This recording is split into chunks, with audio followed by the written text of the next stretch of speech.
Hello friend, स्वागत है आपका अपने चैनल आज क्लास में। आज की इस वीडियो में भौतिकी के काफ़ी महत्वपूर्ण 30 ऑब्जेक्टिव प्रश्न का रिवीजन करेंगे। और ये जो 30 ऑब्जेक्टिव प्रश्न है ये आपके फाइनल बोर्ड परीक्षा के लिए काफ़ी महत्वपूर्ण है। तो एक भी प्रश्न आप लोग स्किप मत कीजिएगा, वीडियो को प्लीज़ आप लोग शुरू से लेके अंत तक देखिएगा।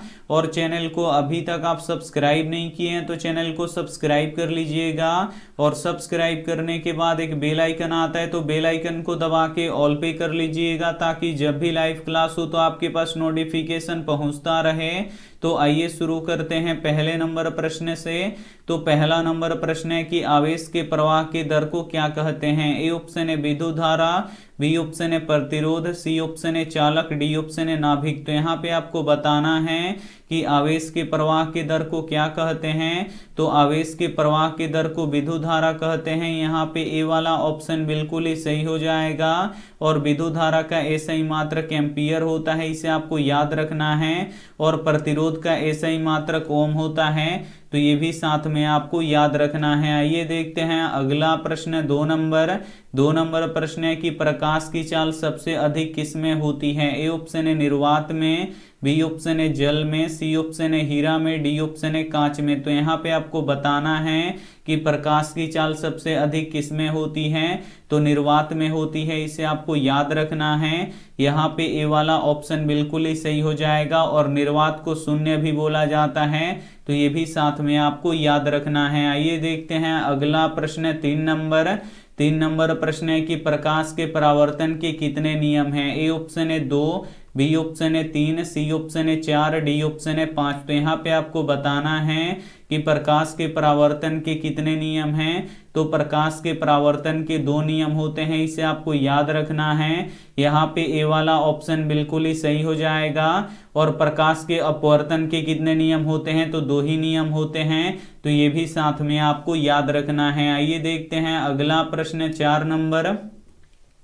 4 नंबर प्रश्न है कि जिससे विद्युत धारा प्रवाहित होता है उसे क्या कहते हैं। ए ऑप्शन है चालक पदार्थ, बी ऑप्शन है विद्युत रोधी पदार्थ, सी ऑप्शन है दोनों, डी ऑप्शन है इनमें से कोई नहीं। तो यहाँ पे आपको बताना है कि जिससे विद्युत धारा प्रवाहित होता है उसे क्या कहते हैं। तो जिससे विद्युत धारा प्रवाहित होता है उसे चालक पदार्थ कहते हैं। और जिससे विद्युत धारा प्रवाहित नहीं होता है उसे विद्युत रोधी पदार्थ कहते हैं। तो ये भी साथ में आपको याद रखना है। आइए देखते हैं अगला प्रश्न, 5 नंबर प्रश्न है कि श्वेत प्रकाश में कितने रंग होते हैं। ए ऑप्शन है 7, बी ऑप्शन है 6, सी ऑप्शन है 5, डी ऑप्शन है 2। तो यहाँ पे आपको बताना है कि श्वेत प्रकाश में कितने रंग होते हैं। तो श्वेत प्रकाश में 7 रंग होते हैं। यहाँ पे ए वाला ऑप्शन बिल्कुल ही सही हो जाएगा। और किस रंग का तरंगदैर्ध्य सबसे अधिक होता है, तो लाल रंग का तरंगदैर्ध्य सबसे अधिक होता है। और किस रंग का तरंगदैर्ध्य सबसे कम होता है, तो बैगनी रंग का तरंगदैर्ध्य सबसे कम होता है। तो इसे भी साथ में आपको याद रखना है। भौतिकी के काफी महत्वपूर्ण 30 ऑब्जेक्टिव प्रश्न का रिवीजन करेंगे, तो एक भी प्रश्न आप लोग स्किप मत कीजिएगा, वीडियो को प्लीज आप लोग शुरू से लेके अंत तक देखिएगा। और अभी तक आप हमारे व्हाट्सएप ग्रुप में नहीं जुड़े हैं तो ये हमारा व्हाट्सएप नंबर है 8789307304। इस पे आपको बोलना है कि सर हमें ग्रुप में जोड़ दीजिए, तो हम आपको ग्रुप में जोड़ देंगे। इस ग्रुप में टेस्ट होता है, ऑनलाइन टेस्ट होता है, ऑनलाइन क्लास होता है। तो आप ग्रुप में नहीं जुड़े हैं तो जुड़ जाइए। आइए देखते हैं अगला प्रश्न, 6 नंबर प्रश्न है कि प्रिज्म का अपवर्तन कोण कितने डिग्री का होता है। ए ऑप्शन है 30 डिग्री का, बी ऑप्शन है 60 डिग्री का, सी ऑप्शन है 45 डिग्री का, डी ऑप्शन है 90 डिग्री का। तो यहाँ पे आपको बताना है कि प्रिज्म का अपवर्तन कोण कितने डिग्री का होता है। तो प्रिज्म का अपवर्तन कोण 60 डिग्री का होता है। यहाँ पे बी वाला ऑप्शन बिल्कुल ही सही हो जाएगा। और जो प्रिज्म होता है ये 5 सतहों से घिरा होता है, तो ये भी साथ में आपको याद रखना है। आइए देखते हैं अगला प्रश्न, 7 नंबर प्रश्न है कि मोटर गाड़ी के साइड मिरर में किस दर्पण का प्रयोग प्रयोग किया जाता है? ए ऑप्शन है उत्तल दर्पण का, बी ऑप्शन है अवतल दर्पण का, सी ऑप्शन है समतल दर्पण का, डी ऑप्शन है उभयोतल दर्पण का। तो यहाँ पे आपको बताना है कि मोटर गाड़ी के साइड मिरर में किस दर्पण का प्रयोग किया जाता है। तो उत्तल दर्पण का प्रयोग किया जाता है। यहाँ पे ए वाला ऑप्शन बिल्कुल ही सही हो जाएगा। और मोटर गाड़ी के हेडलाइट और बैकलाइट में किस दर्पण का प्रयोग किया जाता है? तो अवतल दर्पण का प्रयोग किया जाता है। तो ये भी साथ में आपको याद रखना है। आइए देखते हैं अगला प्रश्न 8 नंबर प्रश्न है कि परिपथ में विद्युत धारा किससे मापा जाता है? ए ऑप्शन है ए मीटर से, बी ऑप्शन है वोल्ट मीटर से, सी ऑप्शन है दोनों से, डी ऑप्शन है इनमें से कोई नहीं। तो यहाँ पे आपको बताना है कि परिपथ में विद्युत धारा किससे मापा जाता है? तो ए मीटर से मापा जाता है। इसे आपको याद रखना है। यहाँ पे ए वाला ऑप्शन बिल्कुल ही सही हो जाएगा। और विभवांतर को किससे मापा जाता है? तो वोल्ट मीटर से मापा जाता है। तो ये भी साथ में आपको याद रखना है। आइए देखते हैं अगला प्रश्न 9 नंबर प्रश्न है कि दाढ़ी बनाने में किस प्रकार का दर्पण का प्रयोग किया जाता है? ए ऑप्शन है उत्तल दर्पण का, बी ऑप्शन है अवतल दर्पण का, सी ऑप्शन है समतल दर्पण का, डी ऑप्शन है उभयोतल दर्पण का। तो यहाँ पे आपको बताना है कि दाढ़ी बनाने में किस प्रकार के दर्पण का प्रयोग किया जाता है।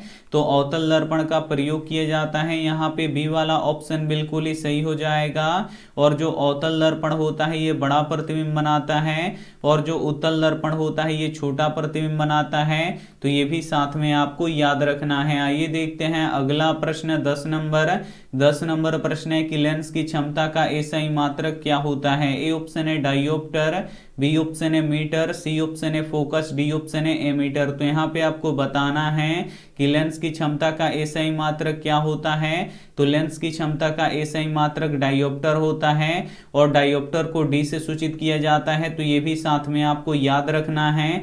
यहाँ पे ए वाला ऑप्शन बिल्कुल ही सही हो जाएगा। ये देखते हैं अगला प्रश्न 11 नंबर प्रश्न है कि मानव नेत्र में कौन सा लेंस होता है? ए ऑप्शन है उत्तल लेंस, बी ऑप्शन है अवतल लेंस, सी ऑप्शन है बेलनाकार लेंस, डी ऑप्शन है समतल लेंस। तो यहाँ पे आपको बताना है कि मानव नेत्र में कौन सा लेंस होता है। तो मानव नेत्र में उत्तल लेंस होता है। इसे आपको याद रखना है। यहाँ पे ए वाला ऑप्शन बिल्कुल ही सही हो जाएगा। और फोटो कैमरा में किस लेंस का उपयोग किया जाता है? तो उत्तल लेंस का ही उपयोग किया जाता है। तो ये भी साथ में आपको याद रखना है। आइए देखते हैं अगला प्रश्न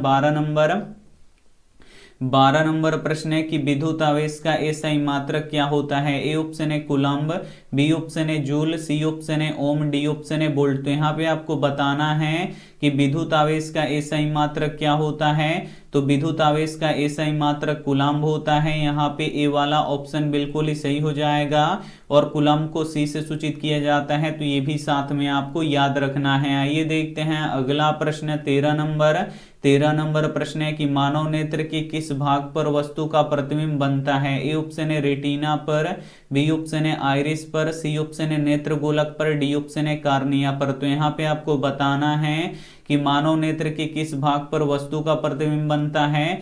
तो रेटिना पर बनता है, जिसे दृष्टि पटल भी बोला जाता है। यहाँ पे ए वाला ऑप्शन बिल्कुल ही सही हो जाएगा। और जो रेटिना पर प्रतिबिंब बनता है वो छोटा और उल्टा बनता है। तो ये भी साथ में आपको याद रखना है। आइए देखते हैं अगला प्रश्न 14 नंबर प्रश्न है कि लेंस बनाने में किसका प्रयोग नहीं किया जाता है? ए ऑप्शन है मिट्टी का, बी ऑप्शन है प्लास्टिक का, सी ऑप्शन है पानी का, डी ऑप्शन है कांच का। तो यहाँ पे आपको बताना है कि लेंस बनाने में किसका प्रयोग नहीं किया जाता है।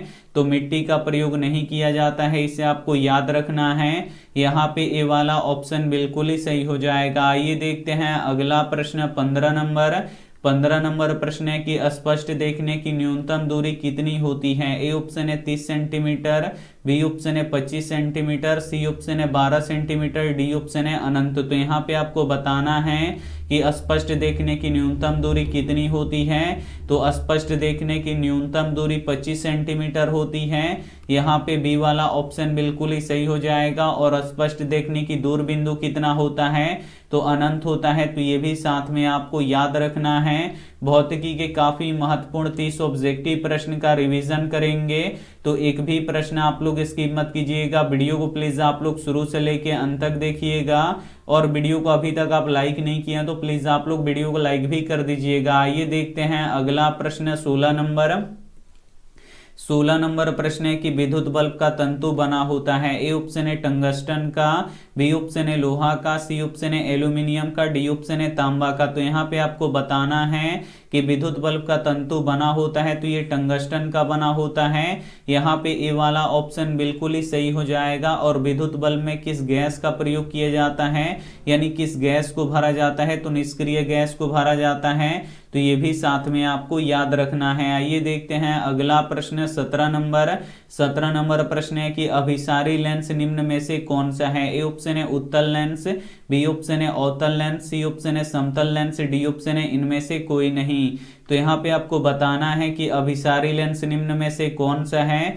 तो अभिसारी लेंस उत्तल लेंस को कहते हैं। यहाँ पे ए वाला ऑप्शन बिल्कुल ही सही हो जाएगा। और अवतल लेंस को अपसारी लेंस कहते हैं। तो ये भी साथ में आपको याद रखना है। आइए देखते हैं अगला प्रश्न 18 नंबर प्रश्न है कि पृथ्वी पर ऊर्जा का विशाल स्रोत क्या है। ए ऑप्शन है सूर्य, बी ऑप्शन है लकड़ी, सी ऑप्शन है कोयला, डी ऑप्शन है चंद्रमा। तो यहाँ पे आपको बताना है कि पृथ्वी पर ऊर्जा का विशाल स्रोत क्या है। तो पृथ्वी पर ऊर्जा का विशाल स्रोत सूर्य है, इसे आपको याद रखना है। यहाँ पे ए वाला ऑप्शन बिल्कुल ही सही हो जाएगा। आइए देखते हैं अगला प्रश्न 19 नंबर प्रश्न है कि यदि आपतन कोण 60 डिग्री हो तो परावर्तन कोण कितना होगा। ए ऑप्शन है 60 डिग्री, बी ऑप्शन है 45 डिग्री, सी ऑप्शन है 20 डिग्री, डी ऑप्शन है 90 डिग्री।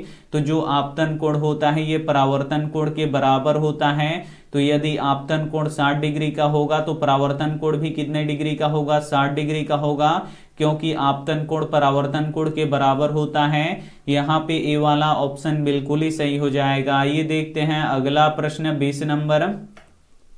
20 नंबर प्रश्न है कि विद्युत फ्यूज किसका बना होता है। ए ऑप्शन है शीशा और टीन का, बी ऑप्शन है शीशा और लोहा का, सी ऑप्शन है लोहा और चांदी का, डी ऑप्शन है इनमें से कोई नहीं। तो यहाँ पे आपको बताना है कि विद्युत फ्यूज किससे बना होता है। तो शीशा और टीन से बना होता है। यहाँ पे ए वाला ऑप्शन बिल्कुल ही सही हो जाएगा। और जो विद्युत फ्यूज होता है ये विद्युत धारा के ऊष्मीय प्रभाव पे कार्य करता है। तो ये भी साथ में आपको याद रखना है। आइए देखते हैं अगला प्रश्न 21 नंबर प्रश्न है कि किस प्रतिबिंब को पर्दे पे उतारा जा सकता है। ए ऑप्शन है वास्तविक प्रतिबिंब को, बी ऑप्शन है काल्पनिक प्रतिबिंब को, सी ऑप्शन है दोनों को, डी ऑप्शन है इनमें से कोई नहीं। तो यहाँ पे आपको बताना है कि किस प्रतिबिंब को पर्दे पे उतारा जा सकता है। तो वास्तविक प्रतिबिंब को हम पर्दे पे उतार सकते हैं। यहाँ पे ए वाला ऑप्शन बिल्कुल ही सही हो जाएगा। और काल्पनिक प्रतिबिंब को हम पर्दे पर नहीं उतार सकते हैं। और जो काल्पनिक प्रतिबिंब होता है ये सीधा होता है और जो वास्तविक प्रतिबिंब होता है ये उल्टा होता है। तो ये भी साथ में आपको याद रखना है। आइए देखते हैं अगला प्रश्न 22 नंबर प्रश्न है कि किस रंग का तरंगदैर्घ्य सबसे अधिक होता है। ए ऑप्शन है लाल रंग का, बी ऑप्शन है हरा रंग का, सी ऑप्शन है ब्लू का, डी ऑप्शन है बैंगनी का। तो यहाँ पे आपको बताना है कि किस रंग का तरंगदैर्घ्य सबसे अधिक होता है। तो लाल रंग का तरंगदैर्घ्य सबसे अधिक होता है और लाल रंग का विचलन सबसे कम होता है। और बैंगनी रंग का विचलन सबसे अधिक होता है और बैंगनी रंग का तरंगदैर्घ्य सबसे कम होता है। तो ये भी साथ में आपको याद रखना है।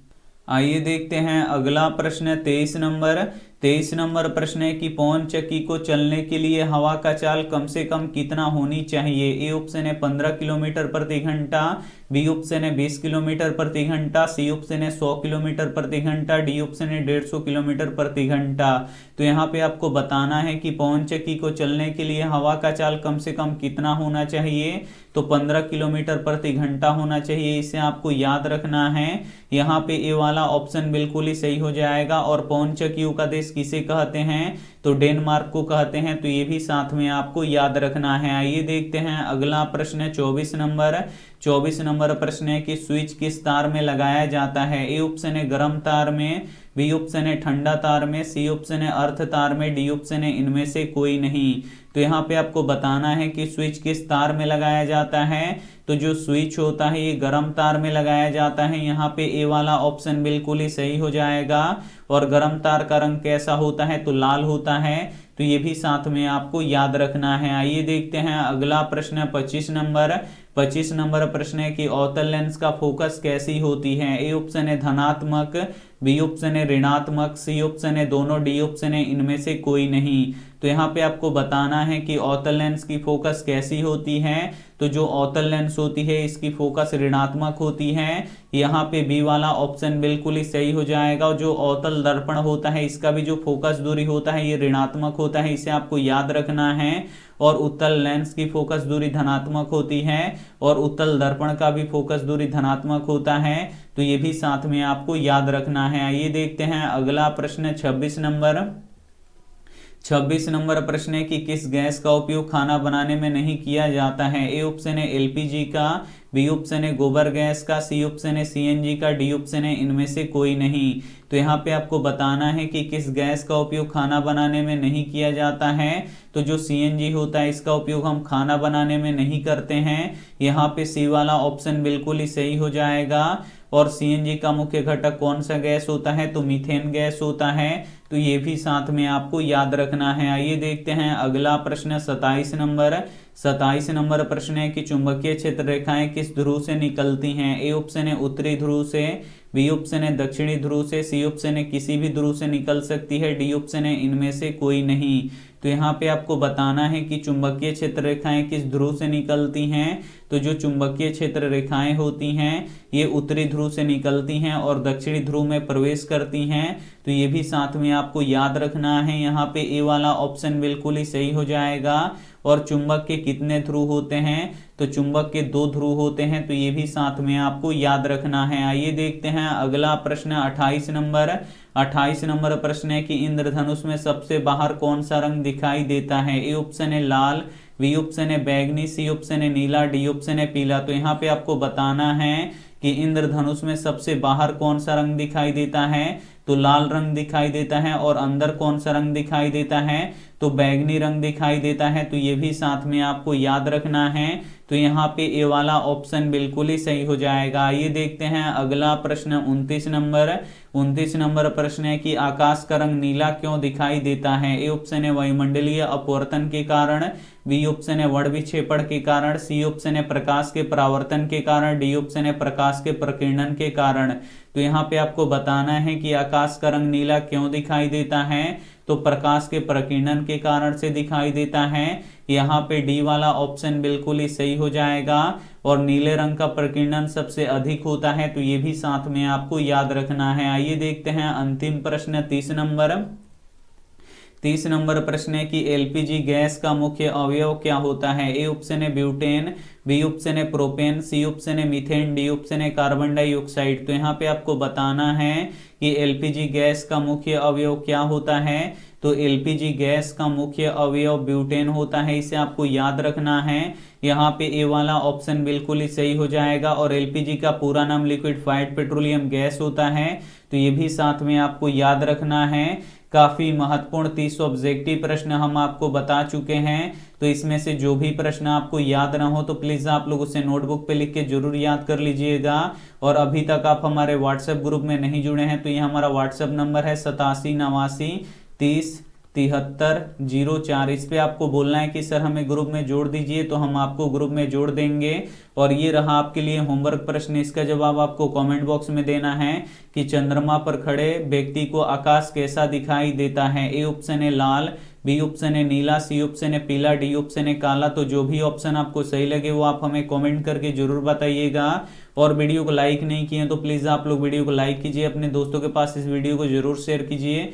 और चैनल को अभी तक आप सब्सक्राइब नहीं किए हैं तो चैनल को सब्सक्राइब कीजिए। Thank you for watching. मिलते हैं अगले वीडियो में, तब तक अपना ध्यान रखिए, मन लगा के पढ़ाई कीजिए। Take care and bye.